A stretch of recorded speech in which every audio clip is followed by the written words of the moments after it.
Terry with their blocking, so I get a big shout out on that too. You guys take a lot of pride in that. I know the blocking, that's been a staple around here for a long time. You guys feel like you're the best.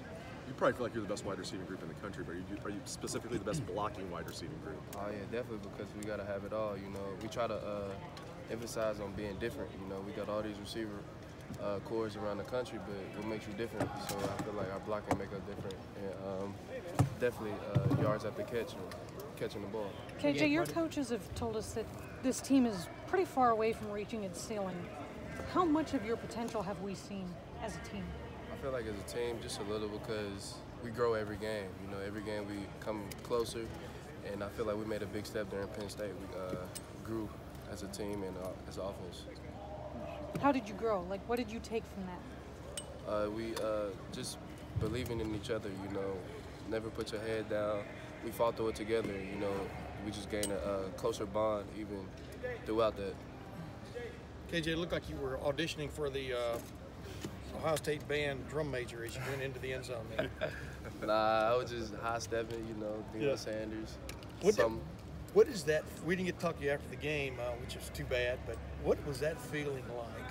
A game like that, a comeback like that, the most critical game, obviously, up to this point for this football team.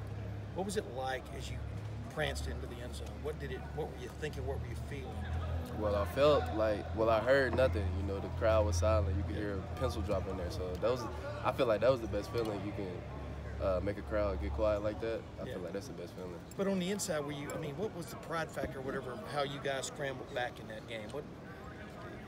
Explain that. It didn't hit you till like you got on the bus or on the plane, and you watching ESPN, you be like, we really just did that, you know. But I mean, inside it just feels real good, you know, just to be able to go through that adversity and fight out of it and overcome it. It just makes you feel great as a player and great as a team. What was it like at halftime, KJ? You know, you guys scramble back from 13 down, then you take a small lead, and then, of course, you know, get down by 12 there with 8 minutes to go. On the sideline there, I mean, was there any kind of, like, you know, emotion running? Like some guys, you know, you guys are trying to hype each other up, like, come on, we still got this even with 8 minutes left. Nah, I feel like during halftime we made our adjustments with the coaches, you know, offensively. Then when we came out, we really was too hype. You know, we had to calm down because our adrenaline was going. You know, the crowd got us into it. We just was.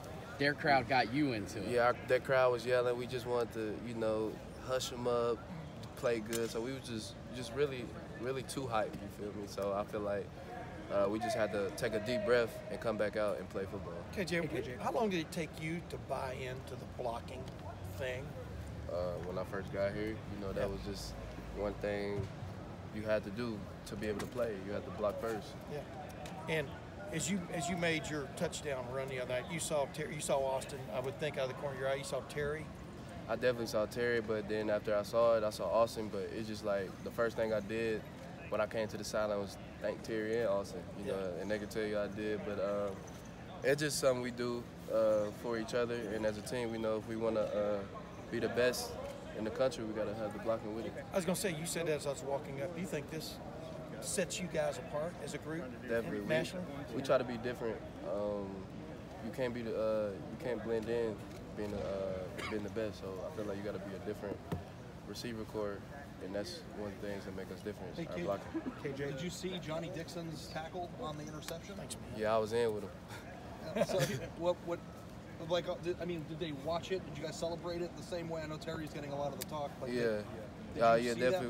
We saw the effort. You know, that's just Johnny. You know, that's something that makes him different. Also, you know, I was in on that play and I saw him going to chase him down. I wasn't worried about no touchdown because I saw Johnny take off. So, I mean, that was a crazy play and a great effort. What's your vantage point like in a play like that? Like, how did you where were you? Because I could go watch it again, but what did you see on that play? I was running a wheel, and I just heard the crowd yell. So when I looked back, I thought somebody caught it, but I was down the field. When I looked back, it was he was running. So I saw JD take off. So I was like, oh, let me take off. And then I just see Johnny sprinting 4-2 after him. So I mean, I knew he was good because he got the stop, and we know we believe in our defense, we can hold them off. So I feel like that made that tackle was a good thing because it shut down a little bit of the momentum they could have had if he would have scored. So I feel like that's what I feel like. Sure. Has there been any talk about avoiding a letdown going into this week, coming off of a big game like you guys had? I mean, what's the mood kind of been around practice? I mean, we've been going harder than even before, you know, because we know, like, coming off a big game like that, you got to do what it took you to get there. So we've been doing the same thing, just doing the same steps, taking everything serious, no drop-offs.